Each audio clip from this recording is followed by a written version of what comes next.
ใส่แล้วกาแฟเหรอปะโถ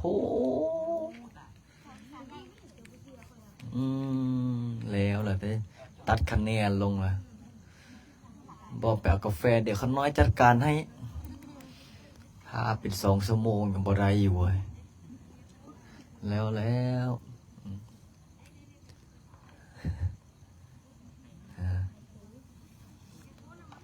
บ่ได้ก็บ่บอกหน่อยเนาะหมู่ท่าสั่นน้ำฮ้อนอยู่จะอ้วนเนี่ยโอ้สมพอจะนอนตื่นสวยแล้ว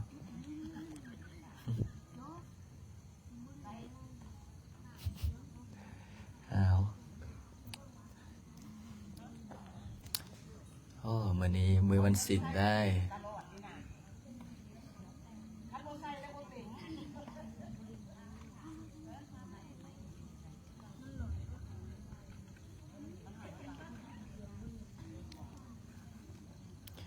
มื้อวันศิลป์มื้อวันพระสวดมนต์ภาวนา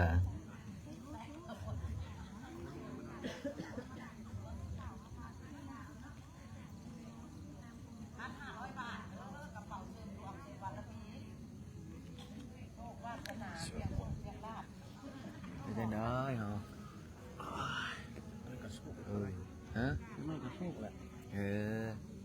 พูดมันสีเฮงนะ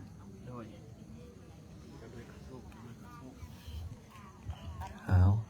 พอบอกบันนั่งสาธุ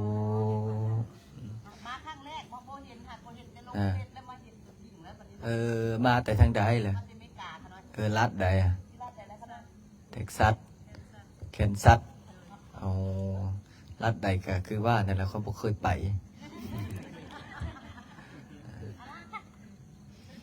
พุ่นละเดี๋ยวให้ทำออกจากรัฐบาลพุ่นละจะค่อยเฮ็ดวีซ่าไป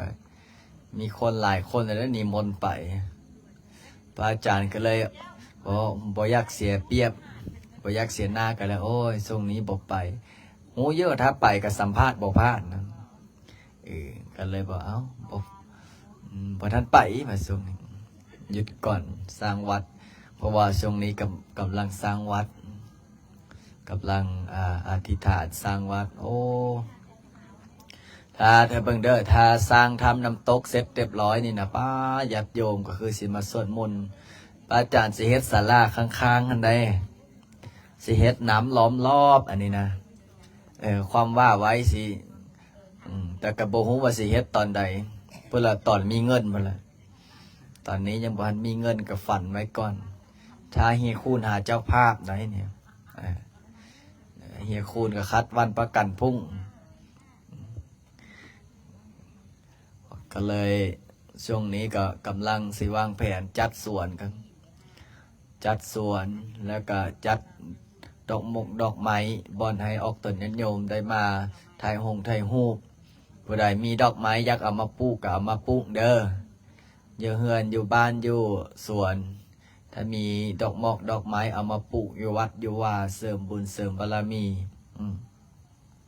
เพราะว่าอยากได้ดอกไม้เอามาปลูกถ้าไปซื้อก็คือสิบ่ไหว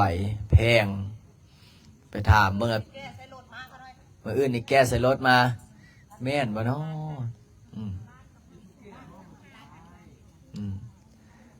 เมื่อนี้ก็มีออกตนญาติโยมเขาเจ้ามาถวายบางอันสิตายบางอันสิคืนพระอาจารย์ก็เลยฮับเมิดดอกไม้นี่ฮับเมิดเอามาปักนึงนี่ถ้าไปซื้อนี่คือว่าเราบ่ไหวไปถามเมืองต้นสนนะถามว่าต้นเท่าไหร่ต้นละ15 ล้านปะโถต้นละ15 ล้านสิสร้างกุฏิได้หลังนึงไปซื้อมันก็บ่ไหวแล้วเนาะสมมติซื้อ3 ต้นก็เท่าไหร่ละ45 ล้านแต่ประปลูกวัดเนี่ยพอดีแหละบ่ได้สร้างกุฏิวิหารก็เลยว่าเอาละผู้ใดเอามาบริจาคจังค่อยครับแต่ไปซื้อคือบ่ไหววันนี้ก็เลยมีออกต้นโยมเขาเอาต้นฝางบ่แม่นต้นนี่อย่างไรต้นจันไดต้นดอกไม้ต้นวอกต้นวานเอามาปลูกเลี้ยงเมื่อคืนนี้จั่วกันดันดินจนฮอด12 โมง คิดในใจพระอาจารย์ว่าอาบน้ำได้ผู้ใดเฮ็ดเวียกอาบน้ำอาบเสร็จเรียบร้อยจะเพิ่นเมื่อยไปฮอดอาบอย่างฮู้บ่อาบแห้งบ่อาบจากองค์ซ้อมมันหนาวดิแต่ก็เอาว่าเถอะมื้อนี้ได้เมื่อยบ่เฮ้ยเมื่อยได้เนาะโอ้เฮ็ดเวียกเมิดมื้อจะสองบ้านนั่นได้ล่ะฮะไปจะได้ล่ะเฮ็ดเวียกได้แต่ละองค์มีองค์นึงนะกี่ขานเนาะโอ้ยมีองค์นึงอย่ากี่ขานเนาะง่ายๆเนาะหูเนาะเดี๋ยวจะพิจารณาพิเศษได้หมู่พาเฮ็ดเวียกทำท่าเป็นใครโจคำเสาเฮงโหดแล้วโจคำเสาบอกให้ไปไล่งัวไปทุบรถโอ้ยได้ย้อนแต่ผมไม่รถพอออกไม่ออกพุ่นยังจอดอยู่พุ่นรถแต่อย่างไรเดี๋ยวออกเอาหลังคาออกดัดเฮ็ดไอ้นั้นไม่เฮ็ด3 ล้อแก่ขี้เหงื่อต้องขอบใจโจคำเสาด้วยนะเฮ้ยถ้าโจคำเสาบดแบนซะก็ไอเดียบ่ออกนะโอ้เจริญพรแล้วบัดนี้ห้ามใส่โจคำเสาอีกเลยได้ย้อนแต่ผมไม่รถพอออกไม่ออกบอกไปไล่งัว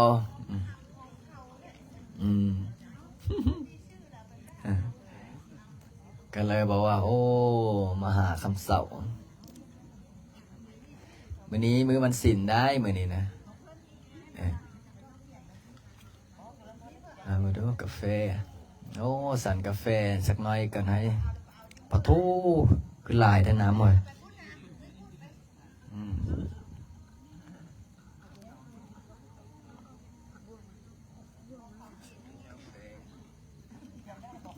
เป็นยังไงเอามาจุดในเขาในเด้อเอามาจุดอันนี้เอามาปักจัวจัดการได้จัวเอามาปักให้สูตรให้เสริมบารมีเขาเจ้าได้เฮียคูณกะเอาเขียนชื่อซะแล้วป่ะเทียนได้ไปใส่เมื่อไหร่แม่นผู้บริการนะเดี๋ยวจะจัดสรรให้เป็นระเบียบเรียบร้อย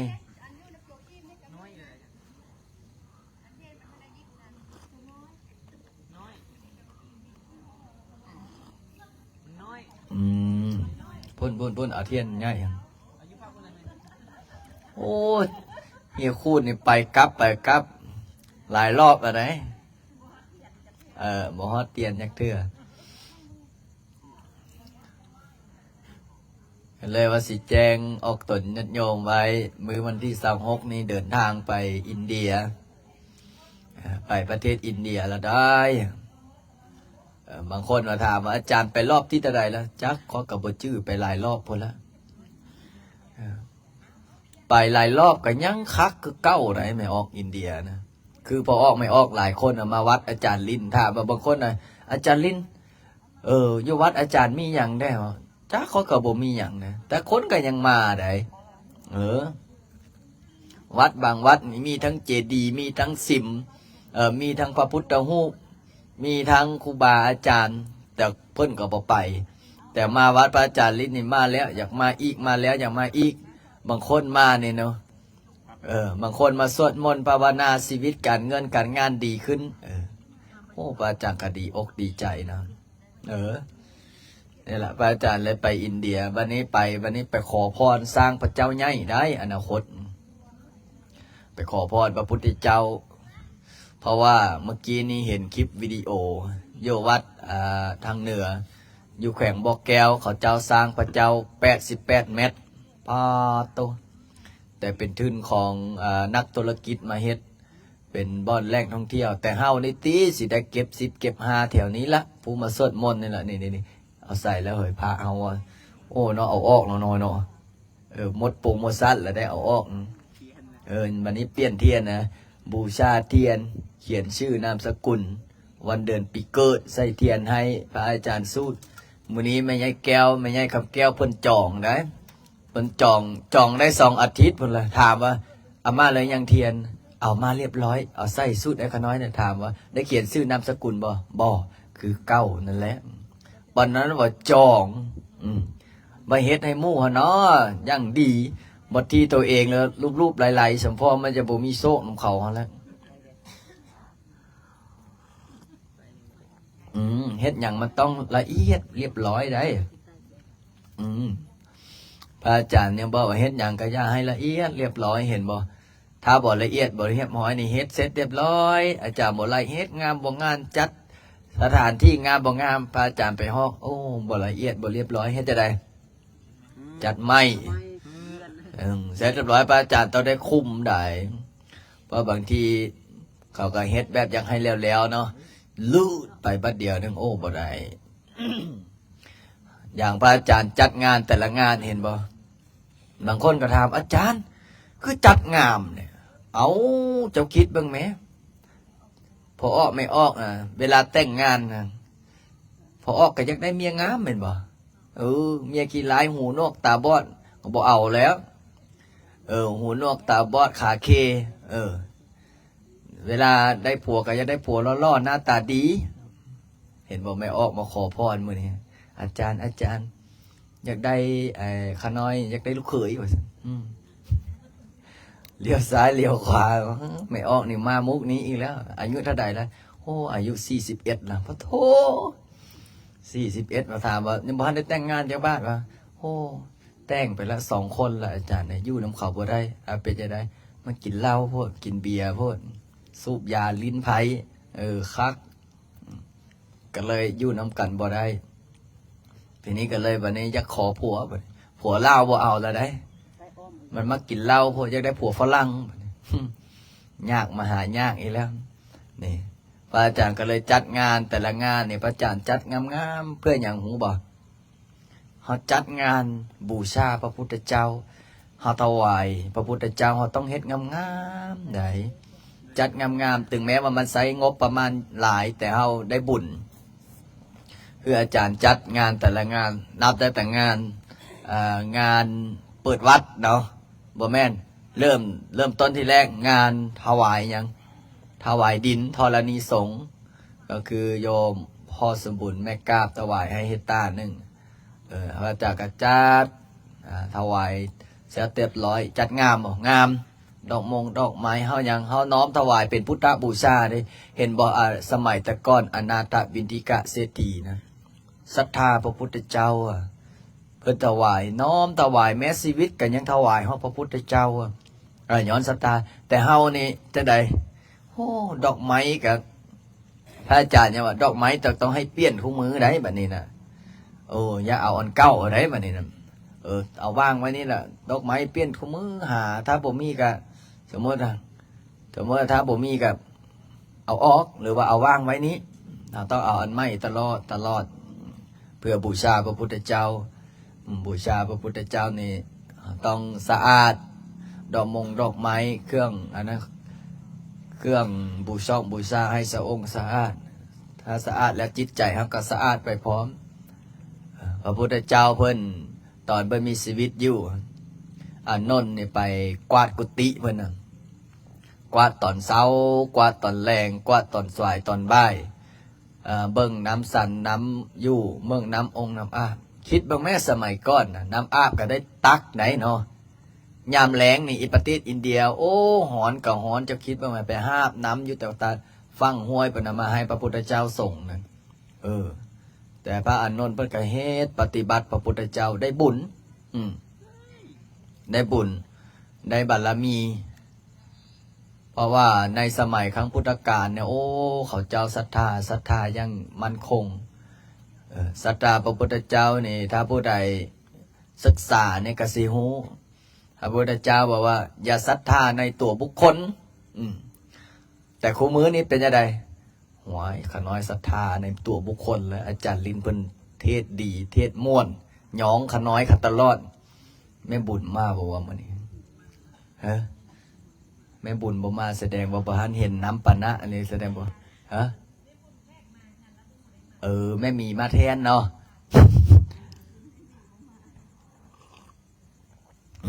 แม่บุญบ่มาแต่แม่มีมาได้ พระพุทธเจ้าของเฮานี่นะตอนสมัยเพิ่นมีชีวิตอยู่เพิ่นยังบอกให้นะอย่าศรัทธาในตัวบุคคลต้องให้ศรัทธาในหลักธรรมคำสอนแต่คู่มื้อนี้คนส่วนหลายนะศรัทธาในตัวบุคคลย้อนหยังจังศรัทธาในตัวบุคคลนะเอาพอออกสอนเพชรย้อนหยังจังศรัทธาในตัวบุคคลเอาคันสิว่ามันมีหลายปัจจัยเอาปัจจัยเดียวแม่มึงอืม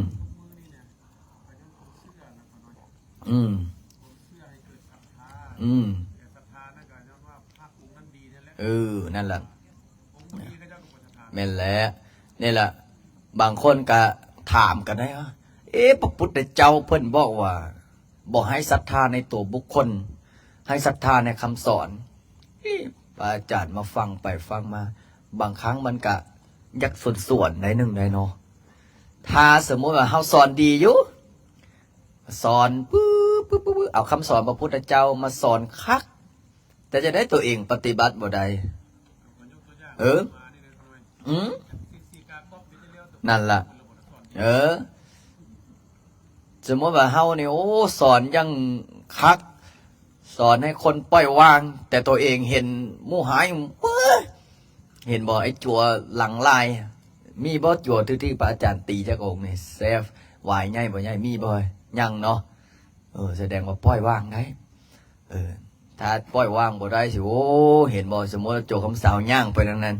บอกให้ไปไล่งัวปัดแบนก้อนหินใหญ่บ่ใหญ่รถก๊อปพระอาจารย์ไฟฟ้าพระอาจารย์จอดอย่างพันอยากลองคงบ่ผมบ่ได้เขียนตะกุดใส่หน้านี่นะขนาดมียันก็เอาไปยู่ได้หมู่ก้อนหินใหญ่บ่ใหญ่แว่นกระจกน้องกว้างมันนึง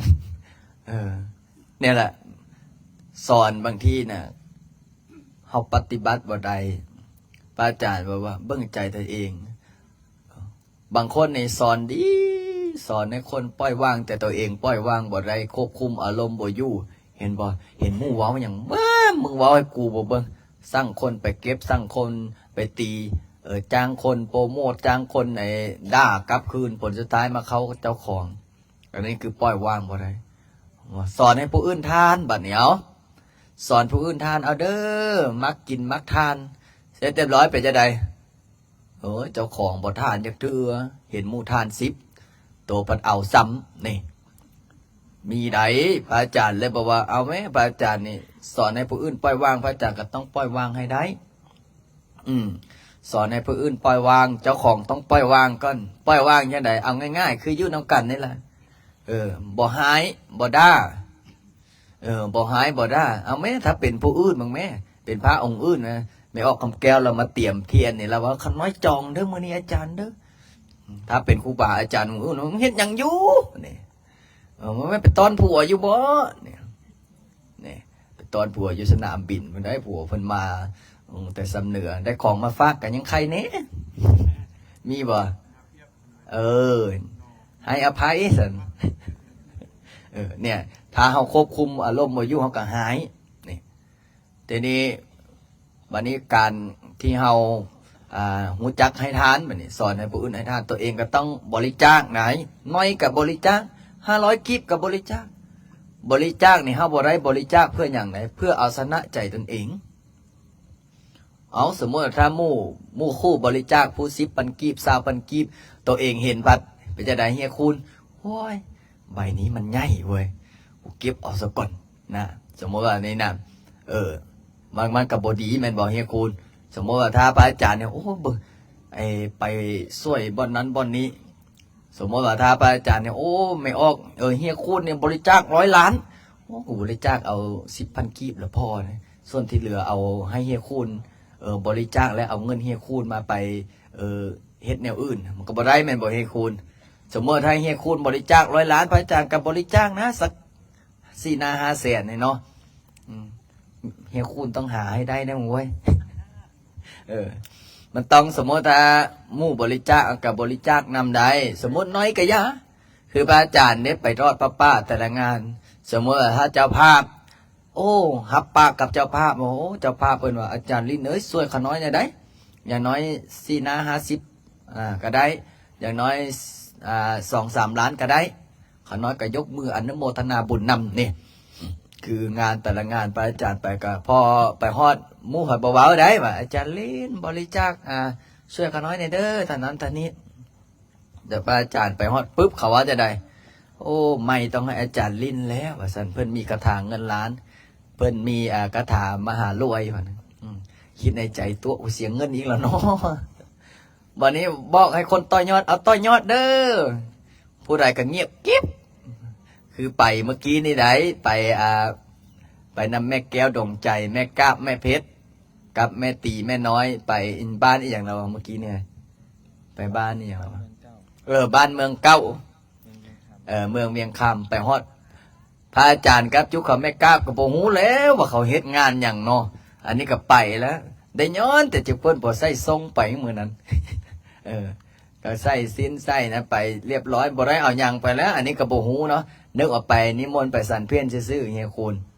ไปฮอดพระอาจารย์ก็ว่าเฮ้ยเขาเฮ็ดงานหยังวะเขาบอกโอ้เขาเฮ็ดจัดตอนรับอาจารย์ลิ้นได้พัดทูเสร็จเรียบร้อยไปฮอดนั่งเขาก็บ่ฮู้ว่าเอาหยังแล้วบัดนี้บ่ได้เตรียมหยังเนาะมุนิมนต์ไปสันเขาซื่อๆแต่ไทยบานมาหมดบานป๊าดตรงนี่พระอาจารย์ก็เลยว่าเอ้าวะกระเทือนได้มาแล้วอ่ะสันได้สร้างน้ำกับทำบุญน้ำเขาเพราะว่าเขาก็เฮ็ดต้นเฮ็ดกันมาได้บ่ได้นัดได้น่ะถ้านัดสิโอ้เห็นคักเห็นม่วนกว่านั้นพระอาจารย์ก็บ่ฮู้แล้วจุกเขาไม่กล้าจะบ่กล้าเฮาลงรถนึกว่างานบุญเอาทางนี้ก็บ่ได้เตรียมหยังมาแล้วจุแม่เพชรก็หัวเลยโอ้ยตายแม่ก็บ่ได้เตรียมหยังมาเตรียมแต่กระเซาไปหยังว่าไปเฮ็ดปีใหม่เด้นึกว่าไปแบบมอบของขวัญปีใหม่แบบเตรียมกระเซาในรถนั่นนะนึกว่าไปกินข้าวอยู่ห้องอยู่เฮือนนะไปสามัคคีกันบ่ฮู้แล้วไปฮอดจอดลงวัดคนหุ่มพึกอันนี้ก็เลยว่าเอ้าก็เตือนมาละมาวัดมาว่าเพิ่นกำลังสร้างหอกล้องสร้างหอพระก็เลยบอกว่าเอาจังซี่ซะได้มาแล้วก็พอไม่ออกเปิ้นกับสีมายักกินยักทานพระอาจารย์กับพอดีละมื้อนี้บ่ได้เอาเงินกีบมาจ้ากีบพอดีมื้อนั้นไปยมแม่รัตนาที่ชื่อจะบอกให้ไอ้สองผัวเมียไอ้ที่ฝรั่งนะถวายนะได้เงินที่เขาถวายพระอาจารย์แล้วพระอาจารย์ก็ยกสเกาเตาใส่หัวสาธุส่วนหนึ่งกับแป้งไอ้สร้างวัดเฮาส่วนหนึ่งกับพอดีมื้อนั้นนะเอาเงินไปเท่าไหร่จักร้อยว่าจำบ่ได้300เงินปัจจัย$300ทีนี้พระอาจารย์ก็พระอาจารย์ขอต่อยอด$300เด้อพระอาจารย์ต่อยอด$300แม่เพชรก็จักร้อยบ่3ได้เนาะแม่เพชรก็300แม่กาบก็300คิดในใจว่าโหไทยมาแต่เวียงนี่มีแต่เงินดอลลาร์เนาะคิดในใจแท้สิเลอบ่ได้เตรียมเงินไปเมื่อนั้นขนาดคนน้อยๆได้ประมาณ20 คนนี่แหละ20 หรือ 30 คนนั่นนะเมื่อนั้นพระอาจารย์กับพระสวดกระถางเงินล้าน3 จบหรือ9 จบวะ3เนาะพระสวด3 จบพระอาจารย์ก็แผ่เมตตาว่าเอาเด้อบุญบารมีได้สะได้สมได้เฮ็ดได้ทำมาอย่างน้อยๆก็ได้เงินช่วยเพิ่นสร้างวัดสมันโอ้ถามเบิ่งเพิ่นว่าปีที่แล้วได้ยอดพระป่าได้ยอดกฐินเท่าใดโอ้ได้ประมาณ30-40 ล้านเนี่ยอาจารย์40-50 ล้านเนี่ยหลายสุดก็มัน90 ล้านแต่เมื่อนี้อาจารย์มาที่ได้เป็นบุญเป็นกุศลให้พวกเขาน้อยแล้วอันนี้ก็เฮ็ดจังได้แล้วบัดนี้หัวเฮ็ดจังได้หลายเฮ็ดได้เฮาได้มาแล้วฮอดแล้วก็อย่างน้อยก็ได้ช่วยเพิ่นสร้างสถานที่เพิ่นกำลังก่อสร้างบัดนี้พระอาจารย์ก็เลยขอบริจาคช่วยนำกันห่วมคนเล็กคนน้อยคนห้อยคนพันแม่แก้วดวงใจได้แม่กะแม่เพชรห่วมกันใส่ผู้ละ10ผู้ละ5ได้57 ล้าน57 ล้านก็เลยว่าโอ้ยังอีก3 ล้านพอได้สิปิดแม่แก้วดวงใจก็เลยเอามาตื้มใส่ให้เป็น60 ล้านพอดีเป๊ะเหมือนนั้นได้ปัจจัยอยู่60 ล้านก็เลยได้มาช่วยเพิ่นสร้างหอพระนี่แหละไปทั้งใดก็บริจาคช่วยเขาได้อันนี้จึงว่าศีลทานนี่ถึงจะว่าบอกให้ผู้อื่นทานแล้วตัวเองบ่ทานนี่โอ้มึงแม่เฮียคูณมือมาเอาไม่ออกเม็ดคำไม่ตู้เวิร์นมาเนาะถวายเป็นเจ้าภาพกฐินนะเนาะ เฮียคูณก็บอกโอ้ขาน้อยกับบ่มีได้อาจารย์แต่ยกสะเก้าเท่าใส่หัวขาน้อยกับห่วมกินห่วมทานนำมื้อนั้นเท่าไหร่วะฮะ1,000ได้เนาะแม่นบ่1,000แท้บ่ว่าแสดงว่าค่อยจื้อเจ้าทียกสะเก้าเท่าใส่หัวอธิษฐานนี่ได้นำใส่บุญเป็นทั้งสะพานบุญเป็นทั้งผู้ทำบุญพระอาจารย์เนี่ยบอกเนี่ยคือพระอาจารย์เนี่ยบอกสอนลูกโจลูกเน้นเอาเด้อโจเน้นตื่นมาสวดมนต์ภาวนานั่งสมาธิกรรมฐานเป็นบุญเป็นกุศลให้ออกตนญาติโยมอนาคตข้างหน้านี่พระอาจารย์สิปูได้นี่อย่าบอกลมเข่าเมื่อนั้นนะถามจุดนึงถามจุดสนเนี่ยเอาสีใดดีจุดสนเนี่ยโอ้เอาสีแดงโอ้สีแดงเห็นมันแสบตาพุ่นบอกกระเบื้องสีแดงบอกเคยเห็นนะถามแถวนี้เอาสีใดโอ้อาจารย์สีดำเท่าเด้อว่าซั่นก็เลยเอาสีดำเท่าถามเมืองแถวนี้เอาสีใดจุปออกก็บอกโอ้อาจารย์ต้องแม่นสีเขียวหน่อยนึงเอาคือว่าสีเขียวหน่อยนึงอันนี้ได้ว่าต้องสีน้ำตาลว่าซั่นคิดในใจว่าถ้าปู่เมื่อตามที่เขาว่านี่มีทั้งสีแดงสีชมพูพอดีแหละเขามาฮอดเขาเห็นแล้วเขามันจะได้โอ้สร้างนี่ก็แม่นผู้ออกแบบนี่ก็แม่นบ่หูเท่าบ่ถึงการบ่คือว่าสลับหลายสีกระเบื้องนี่นะแต่พระอาจารย์ก็คิดเนี่ยนึงก็ถ้ามองแบบนึงก็เป็นธรรมะอีกแบบนึงได้ย้อนยังย้อนว่าคนเฮานี่มักบ่คือกันพระพุทธเจ้าเพิ่นว่าจะได้นาจิตตังสมมติถ้าผู้ใดมักบริจาคสีเขียวกับแถวนั้นสมมติถ้าผู้มักบริจาคสีน้ำตอกน้ำตาลสีดอกสีแดงสีฟ้าสีเขียวสีชมพูมอบให้โจเล่มาอยู่เลยมาคุณถ้าปู่เนี่ยนะสิโอเนาะก็สิได้เบิ้งเป็นธรรมะแต่ทั้งนั้นทั้งนี้พอออกไม่ออกคือพระอาจารย์ว่าแล้วถ้าเฮาเฮ็ดใดเขาก็ยกมือสาธุนำเพราะว่าอย่างปัจจุปัจจัยพอออกไม่ออกมากินมาทานในมือนี้เนาะพอออกไม่ออกมามัดข้อต่อแขนได้ปัจจุปัจจัยมากับนึ่งมากับซื้ออาหารเครื่องยุของกินถวายลูกโจลูกเน้นแล้วก็จ่ายค่าห้ามค่าเฮียนเอาไว้เป็นทุนการศึกษาแล้วก็สร้างสาพัฒนาวัดว่าปฏิสังขรณ์ให้เจริญรุ่งเรืองพอออกไม่ตนเขาก็ยักเข้าแล้วแต่ถ้าเข้าไปมือเลิกกับวัดอาจารย์ลินปูพื้นซิมังบ่อนนั่งตั้งแต่ปีกายนี่ปีนี้ยังบ่ทันแล้วเนี่ยเขาก็เริ่มมาได้เนาะเฮียคูณเนาะแต่ถ้ามาเมื่อเลิกกับป้าเฮียคูณมาแล้วเห็นบอกมาอาทิตย์ก่อนอันนี้ยังบ่ทันขึ้นไหนเนาะแม่นบอกเฮียคูณมาวันนี้ตกใจโอ้ขึ้นงามเนี่ยมีฮอดเนี่ยสิได้ปลูกดอกหมอกดอกไม้แถวนี้โอ้ยสว่าซุ่มที่ถ้าเบิ่งแม่ซุ่มที่ผัวจมเก่งๆเมียจมเก่งๆมาเต็มอยู่วัดพระอาจารย์แล้วมันนี่นะเวลามาวัดมาว่ามันจิตใจมันสงบนะมาวัดมาว่าเนี่ยพระอาจารย์เนี่ยบอกว่าถ้าอยากให้ครอบครัวมีความสุขลองหันหน้าเข้าวัดเบิ่งอย่าให้มันเสียเวลาตอนที่แบบว่าทะเลาะเลิกทางกันแล้วค่อยเข้าวัดเนี่ยมันยาก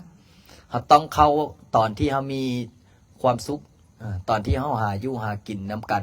ครูบาอาจารย์เพื่อจะได้ดึงไว้คนเฮาคู่มือนี่นะถ้าบ่มีศีลบ่มีธรรมมีเงินมันเปลี่ยนไปได้เงินนี่นะมันสามารถพลิกหน้าเป็นหลังมือได้พลิกหลังมือเป็นหน้ามือได้เห็นว่าเมื่อก่อนนั้นพอออกหนึ่งเก็บขี้เหงื่ออยู่แถวบ่อนลาดกระบังเห็นลงข้าวอยู่ไทยพุ่นเก็บไป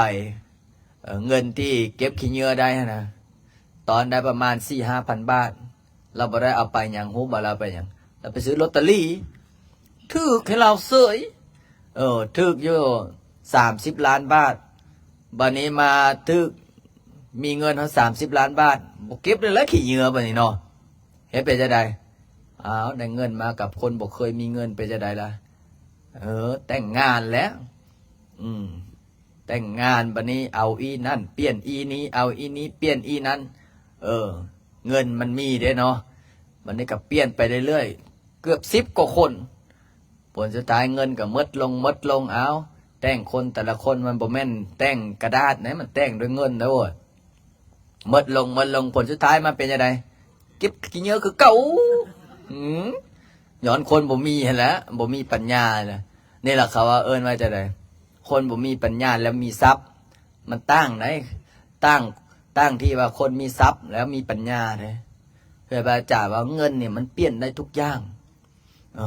เงินนี่มันสามารถฆ่าคนได้ไหนแม่บทโจทย์สังวานโจทย์สังวานเอาไปทางใดแล้วเงินนี่ฆ่าคนก็ได้เฮ็ดให้คนคืนก็ได้เฮ็ดให้คนดีก็ได้เฮ็ดให้คนชั่วก็ได้เพราะว่าอย่างเป็นอย่างอาจารย์จังว่าเฮ็ดให้คนคืนก็ได้บางคนเนี่ยเขาห้องหมออยู่พองาบถ้าบ่มีเงินไปจ่ายเขาก็บ่ซักยาใส่เห็นบอกเมื่อนั้นพระอาจารย์ไปห้องหมอเมื่อนั้นพระอาจารย์ไปห้องหมอที่ว่าไอ้องค์ใดแล้วองค์ตาบอดที่นักฮ้องดังๆนะบุญยังนะชื่อใดว่าจวนน้อยผู้ใดได้เบิ่งพระอาจารย์เอาเงินไปมอบให้นะคู่มือนี่บ่ตายสิได้บุญเราได้นะพระอาจารย์ก็ไปมอบเงินช่วยเป็นค่ารักษานี่พระอาจารย์แล้วยังว่าถ้ามีโอกาสสิได้ไปเลี้ยงอาหารคนตาบอดอีกเนี่ยเงินได้ซอยนะถ้าผมมีเงินเนี่ยตายถ้าผมมีเงินจ่ายข้าวหมอคู่มือนี่ลากก็ไปห้ามไปเฮียนเนี่ยตาบอดซื่อๆได้อย่างเฮียนได้โจยเดี๋ยวสักมื้อพระอาจารย์สิพาไปเบิ่งพอได้เป็นแห่งกำลังใจให้ลูกโจลูกเนนได้เห็นบอกชีวิตของคนเฮาเนี่ยนะมันเลิกเกิดบ่ได้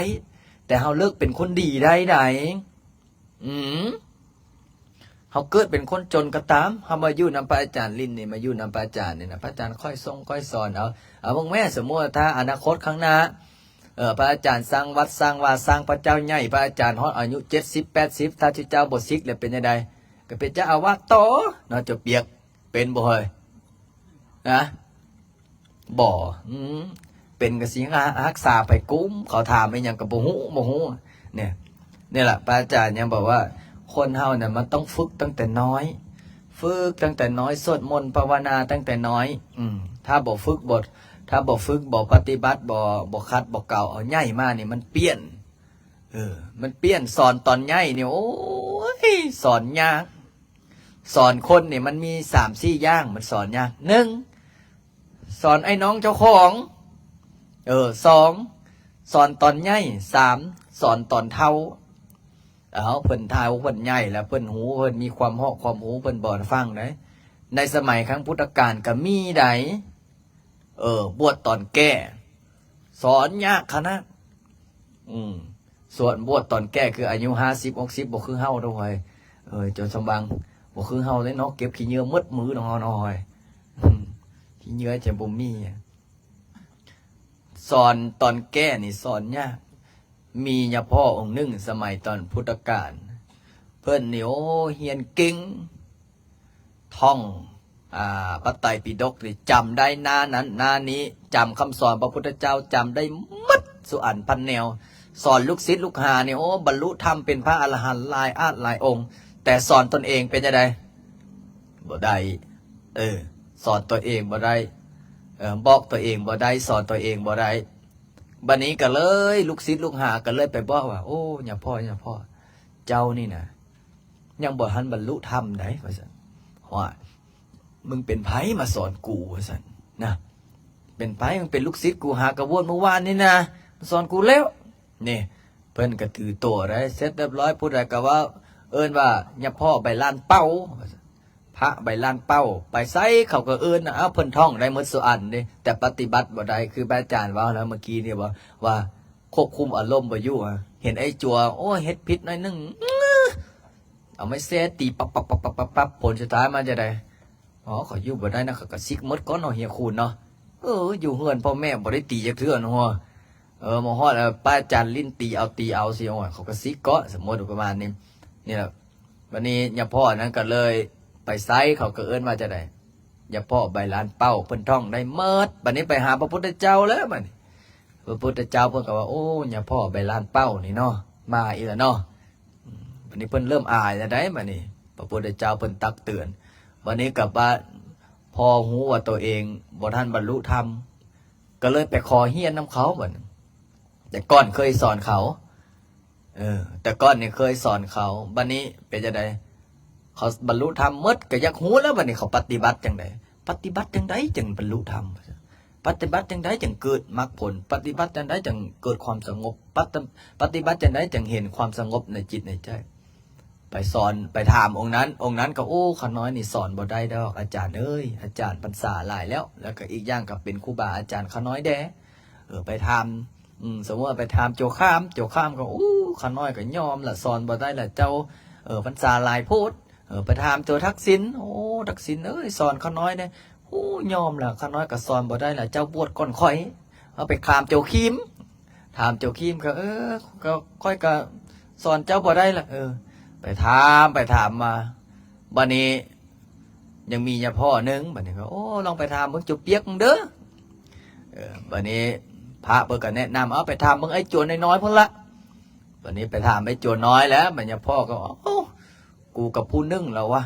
เอาลดมานะทิฏฐิลงไปถามไอ้จั่วแล้วบัดนี้ไปถามไอ้จั่วหนทางแห่งการหลุดพ้นนี่มันไปทางใดไอ้จั่วก็ตกใจว้ายเป็นจังไดว่าซั่นคือเนี่ยพ่อมาถามข้าน้อยจังสิโอ้เนี่ยพ่อนี่ก็ฮู้หมดฮู้หมดหลักธรรมคำสอนพระพุทธเจ้ามัชฌิมาปฏิปทาเดินสายกลางจังซั่นจังสิแต่บ่ทันหลุดพ้นบัดนี้ไอ้จั่วน้อยก็เลยว่าเอาจังสิถ้าเนี่ยพ่ออยากบรรลุธรรมเสื้อข้าน้อยบ่เอาเสื้อก็เสื้อลองเบิ่งนู้นลองเสื้อเด็กน้อยเบิ่งนู้นว่าซั่นลองเสื้อเด็กน้อยบ่เนาะบัดนี้ไอ้โจน้อยก็เห็นสระอยู่นั่นนะคือสระหนองเอ้าตื่นแต่เช้ามาเอ้าเนี่ยพ่อย่างลงหนองบ่เนาะเนี่ยพ่อก็เฮ็ดแต่ผีบ้าแล้วพากูย่างลงหนองบัดนี้เนี่ยพ่อก็บ่อยากลงนะบ่อยากลงกันจะได้เนาะยอมเฮ็ดตามที่อันนะก็ย่างลงเสร็จเรียบร้อยย่างขึ้นไอ้โจน้อยก็เฮ็ดลงไปอีกลงอีกย่างอยู่นั่นล่ะจนมัดมือเพิ่นก็เลยมาถามไอ้โจน้อยว่าเป็นยังไงโจน้อยคือให้เนี่ยพ่อย่างขึ้นย่างลงย่างขึ้นจนดาวสั้นกับแล้วนี่โจน้อยก็เลยว่าโอ้เนี่ยพ่อแสดงว่าเนี่ยพ่อเสื้อขาน้อยแล้วเนี่ยพ่อจังย่างขึ้นย่างลงวันนี้ไอ้โจน้อยก็เลยถามเนี่ยพ่อในเมื่อมันจอมปลวกเนี่ยนะมันมีหูอยู่6 หูหูอยู่6 หูเนี่ยพ่อถ้าอยากได้ตัวอันใดอยู่ในนั่นน่ะสมมติว่าถ้ามันมีอย่างแล่นเข้าไปข้างในนั่นน่ะอย่าพ่อต้องเฮ็ดจังใดมันอย่าพ่อเพิ่นว่าจะได้โอ้ก็อัดหูดิอัดหูนั้นอัดหูนี้อัดหูนี้อัดหูนั้นแล้วเอามือจกเขาเอาบัดนี้อย่าพ่อเพิ่นก็ว่าเพิ่นก็ตอบนะไอ้โจน้อยก็ร่างกายมนุษย์ธรรมะก็คือกันคนเฮานี่ประกอบด้วยไอ้หยังอายันตนะ6มีหูมีตา มีดัง มีปากมีลิ้นกายสัมผัสนี่บัดนี้อย่าพ่อเพิ่นเขาโอ้หนอเฮ็ดจังไดล่ะเอาบัดนี้เว้าให้คนที่เคยปฏิบัติเว้าให้คนที่มีความรู้เขาก็รู้แล้วบัดนี้ก็บอกว่าเอาอย่าพ่อลองปิดหูเบิ่งโนเฮ็ดคือวงอินนี่มูซิดาก็ย่าเฮ็ดซื่อบ่ต้องไปตอบไปโตมูซิดาฮอดพ่อฮอดแม่ก็ย่ามูซิดาจังสันจังสีกับย่าเฮ็ดคือหูบ่ได้ยินนี่อย่าพ่อก็เฮ็ดหูบ่ได้ยินนะเอาอย่าพ่อลองปิดตาบุนูอย่าพ่อก็ลองปิดตาบ่เบิ่งแนวสิ่งที่มันเป็นต่อบาปบ่เบิ่งแนวสิ่งที่มันเป็นอกุศล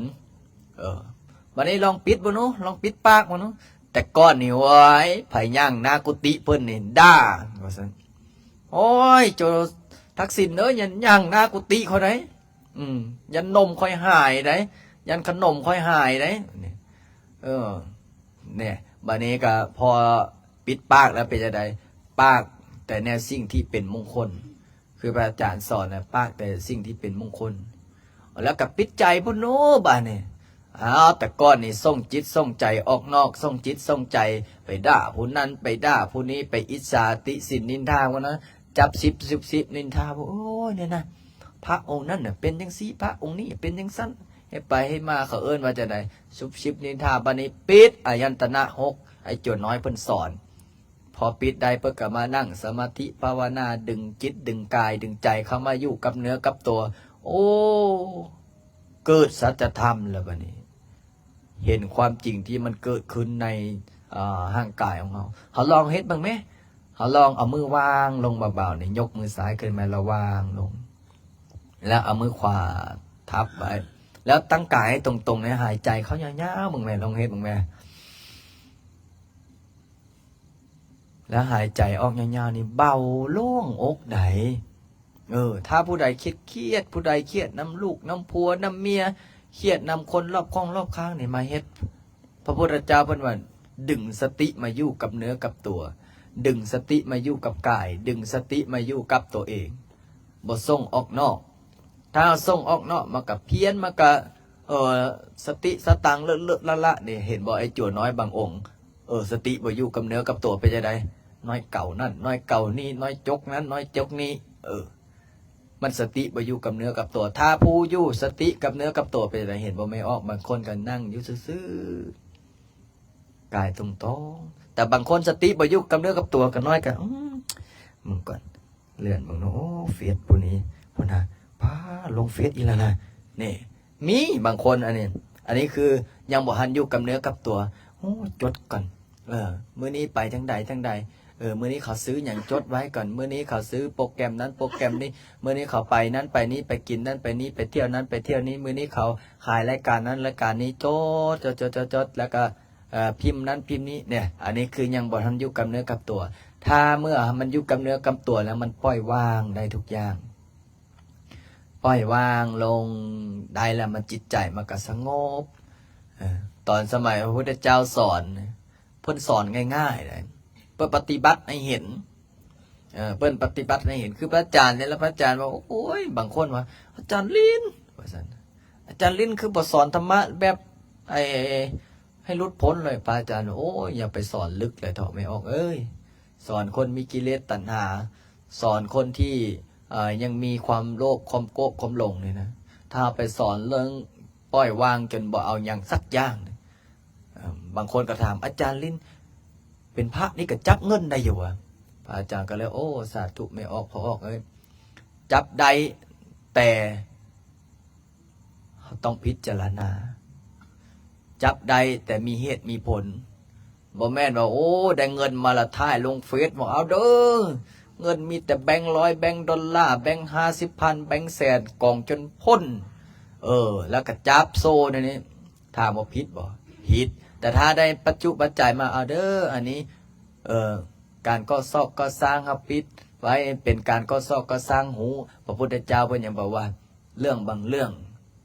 เฮาอ่านให้เขาหูได้เรื่องบางเรื่องปิดไว้ก็ดีพระพุทธเจ้าบอกว่าโลกวัชชะพอใจในสิ่งที่เฮามียินดีในสิ่งที่เฮาได้เฮาเฮ็ดเฮาเป็นเฮาไปเฮาปฏิบัติให้เขาเห็นพุ่นละเขาจึงจะเชื่อเพราะว่าอย่างคือพระอาจารย์ว่าเบื้องต้นนั่นแหละคนเฮาเนี่ยนะส่วนหลายนี่คู่มือนี่จะศรัทธาในตัวบุคคลเพราะว่าบุคคลเขาปฏิบัติได้เห็นบ่เฮาพากันไปกราบครูบาอาจารย์พระอาจารย์ไปกราบพ่อแม่ครูบาอาจารย์เพิ่นผู้บรรลุธรรมเพิ่นผู้ปฏิบัติได้อยู่ไกลเฮาก็ไปแม่นบ่เฮียคูณโอ้ถ้าบ่ศรัทธาอยู่โอ้ยสาธุนาว่าเฮือนค่อยก็บ่เข้านะย้อนอย่างย้อนเพิ่นยังปฏิบัติบ่ได้บ่แม่นว่าเพิ่นบ่ฮู้ธรรมะได้เพิ่นก็ฮู้ธรรมะแต่เพิ่นยังบ่ปฏิบัติถึงปฏิบัติฮอดคือเฮาไปกราบครูบาอาจารย์อยู่หลายๆวัดเป็นต้นพระอาจารย์สมเพชรนี่เพิ่นปฏิบัติได้นี่ไผก็อยากไปกราบเห็นบ่มื้อเพิ่นมาหาพระมื้อจุเขาแม่กราบพระบุญนิมนต์มานี่พระอาจารย์อธิษฐานสาธุหากว่าอาจารย์สมเพชรนี่นะเพิ่นมีญาณมีจิตที่บรรลุแท้นะขอให้เพิ่นนี่มาเฮ็ดเรียบร้อยตื่นเช้ามามือถวายธรณีสงฆ์แม่กะบอกว่าอาจารย์สมเพชรเพิ่นสิมาประมาณบ่าย 2เด้อวันนี้กับพระอาจารย์กำโอ้บ่าย 2เตรียมว่าซั่นพอดีละเฮาเฮ็ดอันนี้เสร็จเรียบร้อยเตรียมฮ้อนฮับเพิ่นวันนี้เพิ่นก็มานั่งเทศให้ฟังแล้วเพิ่นเทศง่ายๆนะเพิ่นบอกว่าไม่ออกพอออกเบิ่งจิตเบิ่งเจอตัวเองเด้อแน่ซ้ำหนีนึงโอ้สั้นๆแต่คมบอกว่าเบิ่งจิตเบิ่งใจตนเองเด้อจิตใจของตัวเองเป็นจังไดมันยังอิจฉามันยังโลภอยู่บ่มันยังคิดสิมีความโกรธความโลภความหลงก็ดึงมาเข้ามาเจ็บเรียบร้อยพระอาจารย์นั่งฟังเพิ่นพระทายฮูปบัดนี้อธิษฐานอีกว่าความโลภมาโอ้สาธุขออาจารย์สมเพชรย่างมาทางลานธรรมนี่เด้อมาอธิษฐาน พระพุทธรูปอธิษฐานพ่อปู่แม่ย่าให้มีฤทธิ์มีเดชมีอภินิหารช่วยสร้างวัดสร้างว่าเพิ่นเสร็จเรียบร้อยเพิ่นก็อยู่ไสพญานาคสร้างโอ้พระอาจารย์ห้วยเพิ่นเขานั่งอยู่แต่กรรมฐานอยู่แต่ห้องหูได้จังได๋ว่าเฮาสร้างพญานาคผู้ใดไปบอกเพิ่นก็เลยย่างมาพระอาจารย์ก็ย่างมานำเพิ่นก็ล้มกันโอ้จังสันจังสีเพิ่นว่าบ่อนนี้น่ะเดี๋ยวสิมีคนมานั่งสมาธิภาวนาเป็นร้อยเป็นพันพระอาจารย์ก็สาธุเห็นบ่มือสวดมนต์ข้ามปีนะโอ้จะบ่มีเฮาบ่นั่งศาลาใหญ่บ่ใหญ่เจ้าภาพเพิ่นก็ดีใจได้บ่ดีใจจังได๋มีคนมานั่งสมาธิภาวนาได้บุญได้กุศลนะวันนี้อาจารย์สมเพชรเพิ่นก็ย่างมานี้เพิ่นก็มาอธิษฐานเพิ่นว่าโอ้คักเนาะงามเนาะว่าซั่นงามดีให้เป็นบุญให้เป็นกุศลเด้อพาเขาสวดมนต์ปฏิบัติธรรมเสร็จเรียบร้อยเพิ่นก็นั่งเพิ่นก็ขึ้นรถแล้วขึ้นรถพระอาจารย์เขาโอ้มึงดูอาจารย์สมเพชรนี่ได้ยินแต่ซื่อได้ยินแต่เสียงให้จะได้เพิ่นมาฮอดวัดฮอดว่าเฮาปฏิหารย์เพิ่นเกิดแล้วเบิ่งนูทะเบียนรถเพิ่นอีหยังว่าซั่นมื้อนั้นเพิ่นขี่รถอีหยังมาน่ะทะเบียนรถเพิ่นอีหยังเรา18บ่อีหยังเลยว่า18มื้อนั้นพระเผอิญอาจารย์ใหญ่บุญทวีเพิ่นก็ว่าอนาถบิณฑิกะเศรษฐีนี่ถวายดินนี่นะถวายดินให้กับพระพุทธเจ้าเนี่ยนะบริจาคทรัพย์ไปนะ18ตื้อ18ตื้อแล้วก็สร้างวัดอีก18ตื้อแล้วก็อุปถากอีก18ตื้อแล้วก็บริจาคทานอีก18ตื้อผู้จุเพิ่นพอออกไม่ออกผู้มักเสี่ยงโชคเสี่ยงลาภก็เอาแล้วครูบาอาจารย์เพิ่นฟังเพิ่นเทศเพิ่นสอนบ่สนใจหรอกโอ้อาจารย์เพิ่นว่า18มึงกูสิฟาดบ่ก่อนมื้อแลงนี่โอ้ยพอฟาดปุ๊บพอนั่งสมาธิพระอาจารย์กำลังพาสวดมนต์อะระหังสัมมาสัมพุทโธภะคะวามีแม่ใหญ่นึงแค่ขึ้นโอ้ยคนทุกเล็กตกใจทั้งศาลาบ่เอามาแต่ซ้ายแม่ใหญ่นี่บอกว่าโอ้ยได้ย้อนอาจารย์เพิ่นมาแต่เช้าได้อาจารย์ใหญ่บุญทวีเพิ่นบอกว่าไอ้อนาถบิณฑิกะเศรษฐีนะบริจาค18ตื้อให้คุณได้ฟังที่มื้อนั้นฟังเนาะได้น้ำขออยู่บ่ก็เลยบอกว่ามาอาจารย์สมเพชรก็เลยบอกโอ้พระอาจารย์นี่แหละผู้เพิ่นปฏิบัติใดผู้เพิ่นปฏิบัติใดน่ะไปไสก็เกิดเป็นมงคลไปไสก็มีโชคมีลาภไปไสก็มั่งก็มีก็ร่ำก็รวยก็เจริญเนี่ยพระอาจารย์เลยโอ้บารมีพ่อแม่ครูบาอาจารย์บารมีสิ่งศักดิ์สิทธิ์นะเทวดาเพิ่นอยู่กับเฮาเทวดาเพิ่นปกปักรักษาคือเฮาสร้างวัดนี่แหละเฮาสวดมนต์คู่มือน่ะเทวดาเพิ่นมาอนุโมทนาบุญใด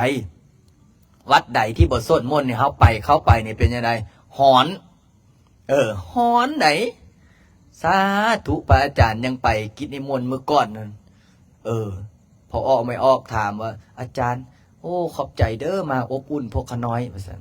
พระอาจารย์ว่าบ่ได้อบอุ่นล่ะแมวโอ้ยคอยนั่งตากแดดนี่จนร้อนล่ะนี่โอ้ยพากันนั่งตากแดดร้อนบ่ร้อน11-12โมงสังฆรีวัดกับอิมานิมะยังปันเตเกือบชั่วโมงนึงเฉพาะเพิ่นถวายอาหารนะพระอาจารย์ก็เลยโอ้คักเนาะร้อนก็ร้อนนี่แหละพระอาจารย์ว่าบารมีพ่อแม่ครูบาอาจารย์นะเฮาไปทั้งใดบารมีเพิ่นก็ปกปักรักษาไปทั้งใดก็อุ่นจิตอุ่นใจไปทั้งใดก็มีความสุขเพราะว่าอย่างเฮามีบารมีพ่อแม่ครูบาอาจารย์ปกปักรักษาคือพระอาจารย์ก็นับถือหลวงพ่อวิริยังหลวงพ่อปานครูบาอาจารย์ผู้เพิ่นมีศีลมีธรรมถ้าผู้เพิ่นมีศีลมีธรรมนะเฮาอยู่ไกลๆเบิ่งแหมผู้ใดอยู่ไกลครูบาอาจารย์ที่มีศีลมีธรรมเฮานี่ใจร้อนอยู่พอไปหาเพิ่นปุ๊บใจเย็นเห็นบ่พอออกไม่ออกบางคนมาวัดพระอาจารย์ลินโอ้มาไกลพระพุทธรูปมาไกลพระเจ้าองค์ดำมาไกลปู่ย่าโอ้จิตใจสงบตอนออกจากเฮือนสีด่ากันกับผัวกับเมียอย่างยอกมาฮอดวัดอาจารย์ลินอุ่นอกอุ่นใจอาจารย์ลินบอกว่าเพิ่นกำลังสร้างทำน้ำตกโอ้บริจาคใส่เพิ่นนี่บริจาคทั้งผัวทั้งเมียยกสเกาทอใส่หัวพระอาจารย์ก็เอาเด้อถ้าอยากมั่งอยากมีให้เป็นผัวแก้วเมียทิพย์ให้มันเก็บมันหาผัวหาเมียเก็บ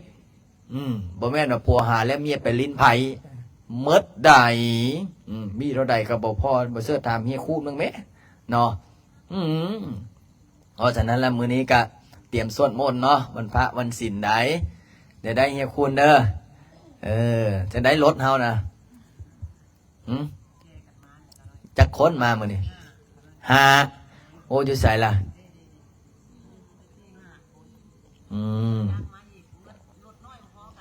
นะยังไงอีกคันหนึ่งอีกแล้วโอ้เนี่ยบอกเป็นยังอนาคตถ้าพระอาจารย์สร้างอันนี้เสร็จเรียบร้อยเนี่ยถ้าบุมีอิหลีเดี๋ยวพระอาจารย์สิขอแม่กาบรถส่งของเฮียนนะเนาะแม่กาบเนาะให้ไปร่วมตัวกันอยู่บนใดบนหนึ่งกับเอารถส่งของเฮียนนั้นบอกเป็นยังเดี๋ยวอนาคตข้างหน้าเด้อถ้าเฮียคุณร่ำรวยไปแล้วสิซื้อรถบัสสักคันสิฮับส่งบอกเป็นยังถ้าบุมีอิหลีรถวัดมีไปฮับเดี๋ยวก็ค่อยเฮ็ดค่อยเป็นค่อยไปนะเนาะสาธุไปหาสวดมนต์บัดนี้เอาออกสันเพชรเป็นตัวแทนจุดเทียนให้เมียเจ้าเด้จุดดีๆได้มื้อนี้จุดเทียนเสริมบารมีให้ไม่ออกคำแก้วได้มื้อนี้นะเทียนเพิ่นเฮ็ดคูณก็หามื้อมาจุดได้แม่กะเพิ่นจุดไปแล้วได้ได้เดี๋ยวสิหามึงให้พอออกไม่ออกกับตั้งจิตตั้งใจได้คือพระอาจารย์ว่าสวดมนต์ถ้าบ่ตั้งจิตบ่ตั้งใจนะบุญมันก็บ่เกิดได้อดทนเอามื้อนี้อาจจะจบมื้อนี้30จบพอเนาะแล้วก็กระถางเงินล้าน30จบแล้วก็สวดธรรมจักรลั่นของเลยเนาะลูกเละหนังสือได้ละหนังสือสวดมนต์เลยเปียก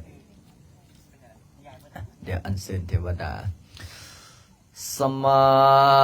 นดานจากวาเรสุอันดรังคาสันตุเทวตาสัทธามังมุนิราสสะสุนันโตสังฆโมงกันดังสังเกกาเมจโรเปอังเกเรสิคารตเตจันตริกเฮวิมานเนทีเประเตจักาเมตโรอนังกาเนเกอวันดุมมิเกเตงโอมาจยันดุเทวาสระธรวิสเมยกันดัปนาคามเตตันตาสันติเคยังมุนิวรวัจนังสาดโวเมสุนันตุงธรรมสวนกโรยัมปตันตาธรรมสวนกโรยัมปตันตาธรรมสวนกโรยัมปตันตาข้าพเจ้าขอโอกาสรัตนาคุณพระพุทธเจ้าคุณพระธรรมคุณพระสงฆ์คุณบิดามารดาพ่อแม่ครูบาอาจารย์คุณงามความดีคุณศีลคุณธรรมพญาอินทร์พญาพรหมพญายมมาราชท้าวจตุโลกบาลทั้งสี่เจ้าที่เจ้าทางจะรักษาเจ้าดินเจ้าดอนเจ้าตอนเจ้าหน้าเขตสถานที่นี้มื้อนี้แหละมื้อวันพระวันศีลวันพระวันเจ้าขออัญเชิญเทพไตรเทวานาคุธรณีจงเข้ามาร่วมอนุโมทนาถือศีลปฏิบัติธรรมสวดมนต์ภาวนานั่งสมาธิเจริญเมตตาโดยบุญโดยกุศลโดยคุณงามความดีที่พวกข้าพเจ้าทั้งหลายได้เฮ็ดได้ทำได้สร้างได้สร้างได้พัฒนาวัดวาให้เป็นบ่อนสวดมนต์ถือศีลปฏิบัติธรรมขอให้บุญนี้จงเกิดกับครอบครัวของข้าพเจ้ากับตัวของข้าพเจ้ากับญาติโยมของข้าพเจ้าทั้งหลายให้มีความสุขให้มีความเจริญสุขกายสบายใจให้มีโชคมีลาภให้มีสุขภาพแข็งแรงให้หายเจ็บหายจนหายป่วยหายไข้ให้พ่อแม่ครูบาอาจารย์สิ่งศักดิ์สิทธิ์ทั้งหลายไปปกปักรักษาให้เป็นห่มโพห่มใสมากังมาบังสิ่งที่บ่ดีให้มันตกไปน้ำปีเก้าปีใหม่ฟ้าใหม่ให้มีแต่ความสุขให้มีแต่ความเจริญให้โชคดีเป็นเศรษฐีร่ำรวยด้วยเถิดเยเมนาสักการเรนะดังพุทธังอภิปุสยามา อะระหังสัมมาสัมพุทโธภะคะวา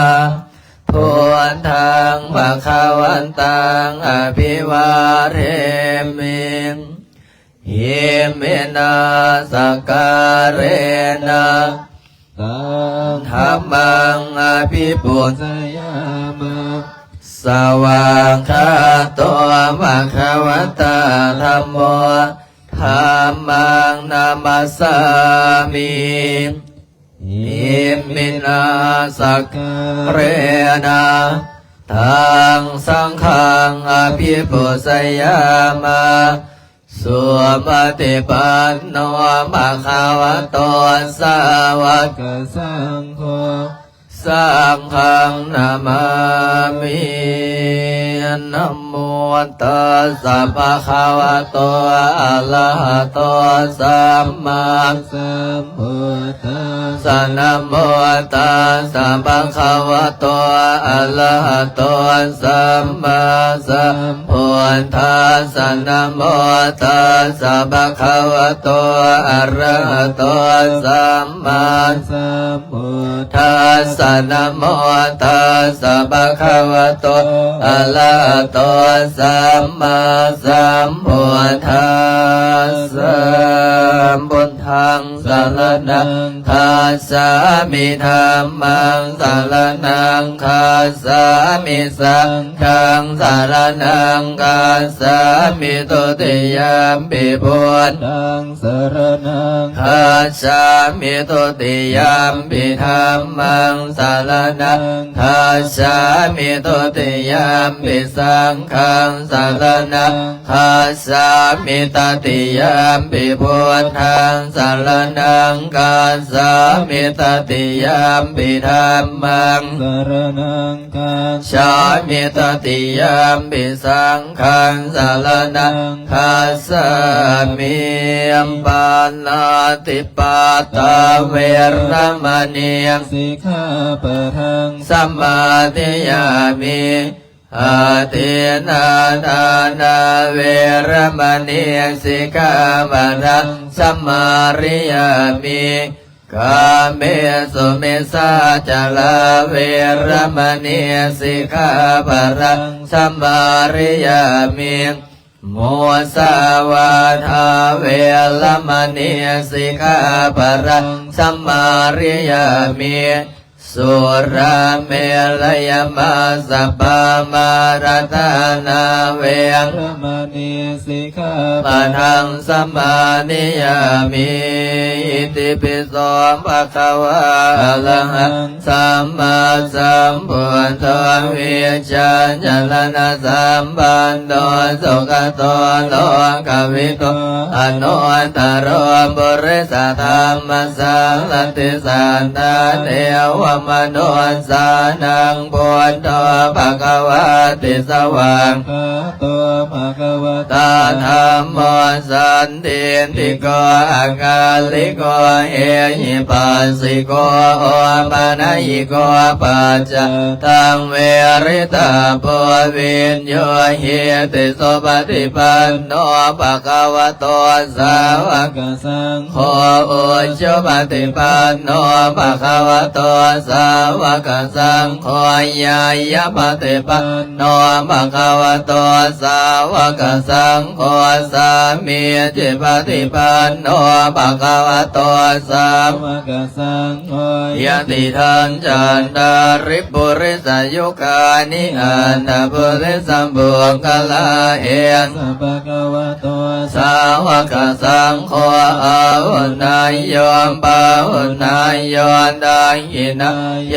อันสเลกรณิโยอนุตตรังปุญญาเขตังโรกัสสติสัมปจิสามินาสังสีโมภมมาจมาเทวะสเปยคาปลายันติภมมาจมาเทวะพิลาบาภวันตุเมมาปุญโยมารัมโพภวันตุเมมิเตมะโหเตโพธามาโอนะโมพุทธายาวิราทโย วิลโคนายังเวลาอินสาเวลาตาเสเวลาตาสาเวลาอิติโยปุระสะบานิมาพุทธัสสะสวะหอนสามปฏิชามิเพ่งบาบาเลือสามปจิสามินาสังสีโมพมมาจมาเทววาสาเปยังคาปลายันติพมมาจมาเทวาภิลาภาภวันตุเมมาปุญโยมาราภภวันตุเมมิเตมะโหติปุระมะอาหุนะโมปทายาเวลาทายโยเวลโคนายังเวลายิงสาเวลาตาเสเวลาตาสาเวลาอิติโยปนัสสมาธิมาปรัสสะสวะหอนสามปฏิสามิเพ่งบาบาเลือสามปจิสามินาสันติโมพมมาจมาเทวาสเปยคาปรายติพมมาจมาเทวาภิลาภาภวันตุเมมะปุญโยมาลาภภวันตุเมมิเตมะอันติพุทธังมะอุระโมพุทธายาวิราทโยวิลโคนายังเวลายินสาเวลาตาเสเวลาตาสาเวลาอิทิโยปรัสสะมาธิมาปรัสสะสวะหอนสามปฏิชามิเพ่งมาปาเลือสามปจิสามินาสันสิโมพมมาจมาเทวาสเปยังคาปรายันติพมมาจมาเทวาภิลาภาภวันตุเมมาปุญโยมหาราโภภวันตุเมมิเตมะติพุทธามะโอนะโมปทายาวิลาทโยเวลโคนายังวิลายิงสาเวราตาสี เวลาตาสาเวลาอิทิโยปรัสสะมาธิมาพุทธัสสะสวะหอนสามปฏิชามิเพ่งบาบาเลือสามปจิสามินาสันสิโมปมมาจมาเทวาสเปยคาปรายันติปมมาจมาเทวาภิลาภาภวันตุเมมะปุญโยมาราโภภวันตุเมมิเตภะติพุทธามะโอนะโมพุทธายาวิราทโยเวลโคนายังเวลาหิงสาเวลาตาเสเวลาตาสาเวลาอิทิโยปรัสสะมาธิมาปรัสสะสวะหอนสามปฏิชามิเพ่งบาบาเลือสามปจิสามินาสันสิโมปมาจมาเทวาสเปยกะปรายันติปมาจมาเทวาภิลาภาภวันตุเมมะปุญโยมาราโภภวันตุเมมิเตมะโหติพุทธมะโอนะโมพุทธายาเวลาทายโยเวลโคนายังเวลาอิงสาเวลาตาเสเวลาตาสาเวลาอิทิโยปรัสสะมาธิมาปรัสสะสวะหอนสามปฏิสามิเพ่งบาบาเลือสามปฏิสามินาสันสิโมปมาจมาเทวาสเปยปลายันติปมาจมาเทวาภิลาภาภวันตุเมมะปุญโยมาราโภภวันตุเมมิเตภะติพุทธามะโอนะโมพุทธายาวิลาทโยวิลโคนายังวิรายิงสาเวลาตาเสเวลาตาสาเวลาอิทิโยปรัสสะมาธิมาปรัสสะสวะหอนสามปฏิสามิเพ่งบาบาเลือสามปจิสามินาสันสิโมปมาจมาเทวาสเปยคาปรายันติปมาจมาเทวาภิลาภาภวันตุเมมะปุญโยมาราโภภวันตุเมมิเตภะติพุทธามะโอนะโมพุทธายาวิลาทโยวิลโคนายังวิราหิงสาเวลาตาเสเวลาตาสาเวลาอิทิโยปรัสสะมาธิมาปรัสสะสวะหอนสามปฏิสามิเพ่งบาบาเลือสามปจิสามินาสันสิโมปมมาธมาเทวาสเปยคาปรายันติปมมาธมาเทวาภิลาภาภวันตุเมมะปุญโยมาราโภภวันตุเมมิเตภะติพุทธามะโอนะโมพุทธายาวิลาทโยวิลโคนายังวิรายิงสาเวรานาเสเวลาตาสาเวลาอิทิโยปรัสสะมาธิมาพุทธัสสะสวะหอนสามปฏิสามิเพ่งบาบาเลือสามปจิสามินาสันสิโมปมาจมาเทวาสเปยคาปลายันติปมาจมาเทวาภิลาภาภวันตุเมมะปุญโยมาราโภภวันตุเมมิเตภะติพุทธามะโอนะโมพุทธายาวิลาทโยวิลโคนายังวิรายิงสาเวรานาเสวิลานาสา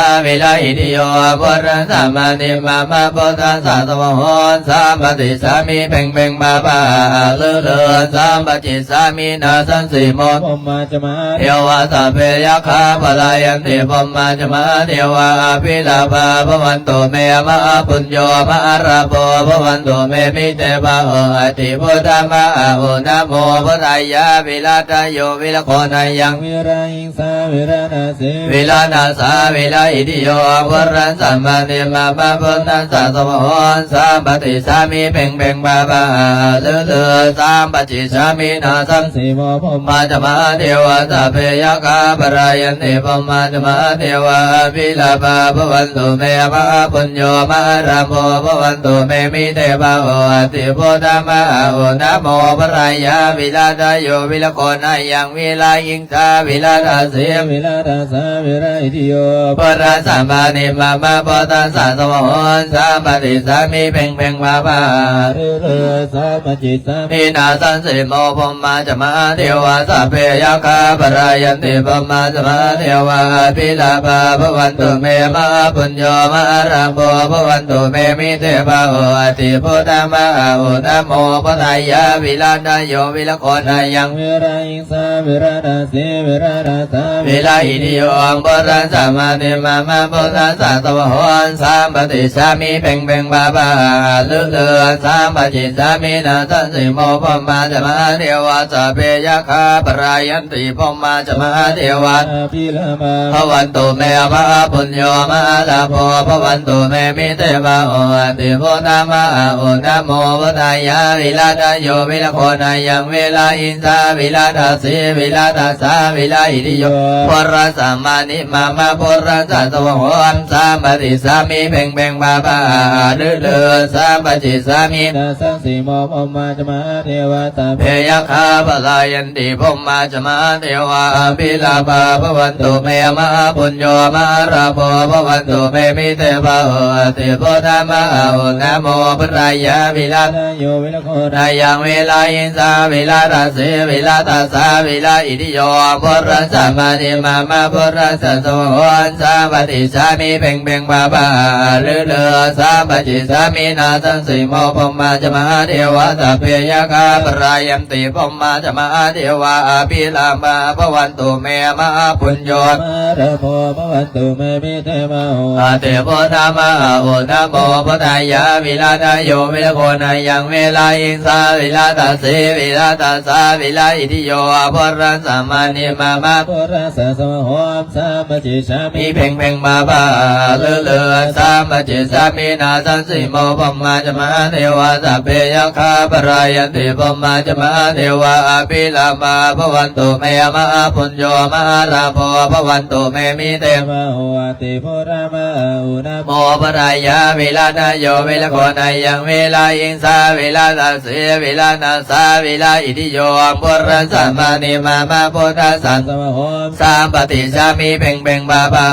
เลือเลือสามปฏิสามินาสันสิโมพมมาจมาเทวาสัพเพยคาปรายันติพมมาจมาเทวาปิลาภะ มาปุญโญมาราโภภวันตุเมมิเตภะโอติพุทธมะโอนะโมปรายาวิลาทโยวิลโกนายังเวลาอิงสาวิลาทัสเสวิลาทัสสะวิลาอิติโยปรัสสะมานิมามาปรัสสะสวะโหนสามปฏิสามิ เพ่งเพ่งมาบาเรือเรือ สามปฏิสามินาสันสิโมพมมาจมาเทวาสัพเพยคาปรายันติพมมาจมาเทวาภิลาภาภวันตุเมมาปุญโญมาราโภภวันตุเมมิเตมาโหติ พุทธมะอุณ นะโมพุทธายาเวลาทโยเวลโกนายังเวลาอิงสาเวลาทัสเสเวลาทัสสะเวลาอิติโยปรัสสะมานิมามาปรัสสะสวะโหนสามปฏิสามิเพ่งเพ่งบาบาเรือเลือสามปฏิสามินาสันสิโมพมมา จมาเทวาสัพเพยคาปรายันติ ติพมมาจมาเทวามิลาภาภวันตุเมมาปุญโญมาราโภภวันตุเมมิเตภะโอติพุทธมะโอนะโมพุทธายาวิลาทโยวิลโกนายังเวลาอิงสาเวลาทัสเสเวลาทัสสะเวลา อิติโยปุราสามานิ มามาพุทธัสสะสวะโหนสามปฏิชามิเพ่งเพ่งบาบาเลือเลือสามปฏิสามินาสันสิโมพมมาจมาเทวาสัพเพยคาปรายันติพมมาจมาเทวาภิลาภาภวันตุเมมาปุญโญมาราโภภวันตุเมมิเตภะโอติพุทธม มะอุณ โมปรายาเวลาทโยเวลโกนายังเวลาอิงสาเวลาทัสเสเวลาทัสสะเวลาอิติโยปรัสสะมานิมามาปรัสสะสวะโหนสามปฏิสามิเพ่งเพ่งบาบาเลือเลือสามปฏิสามินาสันสิโม พมมาจมาเทวาสัพเพย ข้าปรายันติพมมาจมาเทวาภิลาภาภวันตุเมมาปุญโญมาราโภภวันตุเมมิเตภะโอติพุทธมะโอนะโมปรายาวิลาทโยวิลโก โคนายังเวลาอิงสาวิลาตาเสวิลาตาสา วิลาอิติโยพุทธัสสะ มานิมามาโพธัสสะสวะโหสามปฏิสามีเพ่งเพ่งบาบา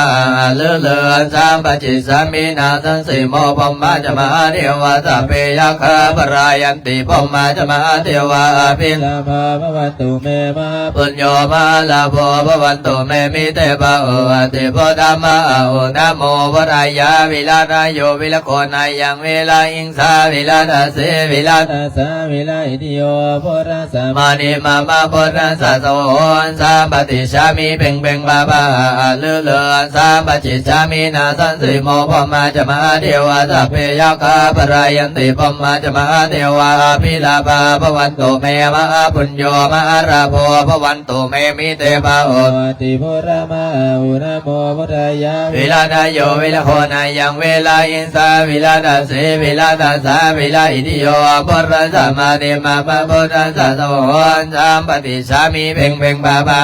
เรือเรือสามปจิสามินาสันสีโมพมมาจะมาเทวาสัพเพยคา ปลายันติพมมาจะมาเทวาภิลาภาภวันตุเมมาปุญโยมาราโภภวันตุเมมิเตปะโอติปุณามะอุนะโมวรายาวิลาทายโยวิลโคนายังเวลาอินสาวิลาตาเสวิลา ตัสสะวิลาอิติโยพุทธัสสะมานิมามา พุทธัสสะสมโหนสามปฏิชามีเพ่งเพ่งบาบา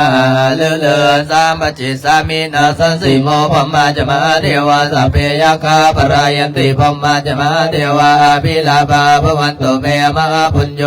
ลาโภภวันตุเมมิเตปะ โมติโพธามะอุนะโมวทายาวิลานายโยวิลโคนายังวิลาอิงสาวิลาตาเสวิลาตาสาวิลาอิติโยปุรสามานิมามาปุรสะสวะโหสามปฏิสามีเพ่งเพ่งบาบาเลือเลือสามปฏิสามีนาสันสิโมพมมาจะมาเทวาสัพเพยัคขาปรายันติพมมาจะมาเทวาภิราภาภวันตุเมมา ปุญโยมาระโภภวันตุเมมิเตปะโอติโพระมาอุนะโมพุทธายาวิลาทายโยวิลโคนายังเวลาอิงสาวิลาตาเสวิลาตาสาวิลาอิติโย ปุรสามานิมามาปุรสะสมโหนสามปฏิสามีเพ่งเพ่งบาบาเลือเลือสามปฏิสามีนาสันสิโมพมมาจะมาเทวาสัพเพยัคขาปรายันติพมมาจะมาเทวาภิลาภา ภวันตุเมมาปุญโยมาระโภภวันตุเมมิเทปะโอติโพระมาอุนะโมพุทธายา วิลาทายโยวิลโคนายังเวลาอิงสาวิลาตาสีวิลาตาสาวิลาอิทิโยปุรสามานิมามาปุรสะสวะโหมสามปฏิสามี เพ่งเพ่งมาปะเรือเรือสามปจิต สามีนาสันสิโมพมมาจะมาเทวาสัพเพยัคขาปรายันติพมมาจะมาเทวาภิลาภาภวันตุเมมาปุญโยมาราโภภวันตุเมมิเตวะโหติพุทธามะอุนะโมพุทธายาวิลา ทายโยวิลโคนายังวิลาอิงสาวิลาตาเสวิลาตาสาวิลาอิติโย พุทธสามานิมามาพุทธสะสวะโหนสามปฏิสามีเพ่งเพ่งมาบาเลือเลือสามปฏิสามีนาสันสิโม พมมาจะมาเทวาสัพเพยคาปรายันติพมมาจะมาเทวาพิลาภาภวันตุเมมาปุญโย มาลาโภภวันตุเมมิเตปะโอติพุทธามะอุนะโมพุทธายาวิลานายโยวิลโคนายังเวลาอิงสาวิลาตาสีวิลาตาสาวิลาอิทิโยพุทธสา มานิมามาโพระสะสวะโหม สามปฏิชามีเพ่งเพ่งบาบาเลือเลือสามปฏิสามีนาสันสิโมพมมาจะมาเทวาสัพเพยัคขาปรายันติพมมาจะมาเทวาภิลาภา ภวันตุเมมาปุญโยมาระโภ ภวันตุเมมิเตปะโอติพุทธามะอุนะโมพุทธายาวิลาทายโยวิลโคนายังเวลาอิงสาวิลาตาเสวิลาตาสาวิลาอิทิโยปุรสามานิมามาปุรสะสวะโหมสามปฏิสามีเพ่งเพ่งบาบาเลือเลือสามปฏิสามีนาสันสิโมพมมาจะมาเทวาสัพเพยัคขาปรายันติพมมาจะมาเทวาภิลาภาภวันตุเมมาปุญโย ภ อาติโพธามะอุณโมปรายาวิลาตโยวิลโคนายังเวลาอิงสาวิลาตเสวิลาตสาวิลาอิทิโยปุรัสสะปฏิมามาปุรัสสะสวะสาปฏิสามิเพ่งเพ่งบาบาเลเลสาปจิสามินาสันสิโมพมมาจมาเทวาสัพเพยกะปรายันติพมมาจมาเทวาอภิลาภาภวันตุเมมะปุญโยมะระโพภวันตุเมพิเตภะโออาติโพธามะอุณโมปรายาวิลาตโยวิลโคนายังวิลาอิงสาวิลาตเสวิลาตสาวิลาอิทิโยปุรัสสะปฏิมามาปุรัสสะสวะสาปฏิสามิเพ่งเพ่งบาบา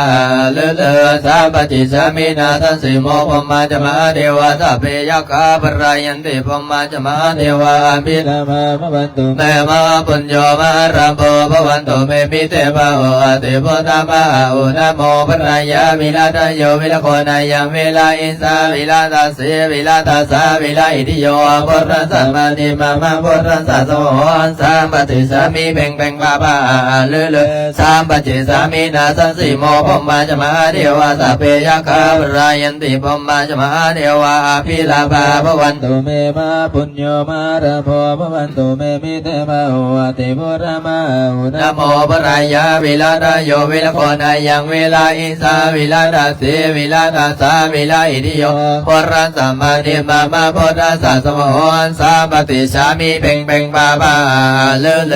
สามปฏิสามินาสันสิโมพมมาจมาเทวาสัพเพยกะปรายันติพมมาจมาเทวาภิลาภาภวันตุเมมะปุญโยมะระโพภวันตุเมพิเตภะโออาติพุทธามะอุณโมปรายาวิลาตโยวิลโคนายังวิลายิงสาวิลาตเสวิลาตสาวิลาอิทิโยปุรัสสะปฏิมามาปุรัสสะสวะสามปฏิสามิเพ่งเพ่งบาบาเลเลสามปฏิสามินาสันสิโมพมมาจมาเทวาสัพเพยกะปลายันติพมมาจมาเทวาภิราภาภวันตุเมมะปุญโยมะระโพภวันตุเมมิเตภะโออาติโพธามะอุณโมปรายาวิลาตโยวิลโคนายังเวลาอิงสาวิลาตเสวิลาตสาวิลาอิทิโยปุรัสสะปฏิมามาปุรัสสะสวะสามปฏิสามิเพ่งเพ่งพามาเลเลบทสวดธรรมจักรเปิดไปหน้า137นะโมตัสสะภะคะวะโตอะระหะโตสัมมาสัมพุทธัสสะนะโมตัสสะภะคะวะโตอะระหะโตสัมมาสัมพุทธัสสะนะโมตัสสะภะคะวะโตอะระหะโตสัมมาสัมพุทธัสสะเอวเมสุตังเองคังสัมมายังภะคะวะภารานะสิยังวิหารติสิปัตตเนมิขณาเยตาตระโคภะคะวะปัญจวังคิเยภิกขุอามันเตสิตเวเมภิกขเวอันตาปาปสิเตนะนะเสวิตาปายโยจายังกามเมสุกามสุขัลลิกานุโยโคยิโนกามโมปอนสนิโกอนาริโยอนาตสันนิโตโยจายังอัตกิลมัฏฐานุโยโคตัวโค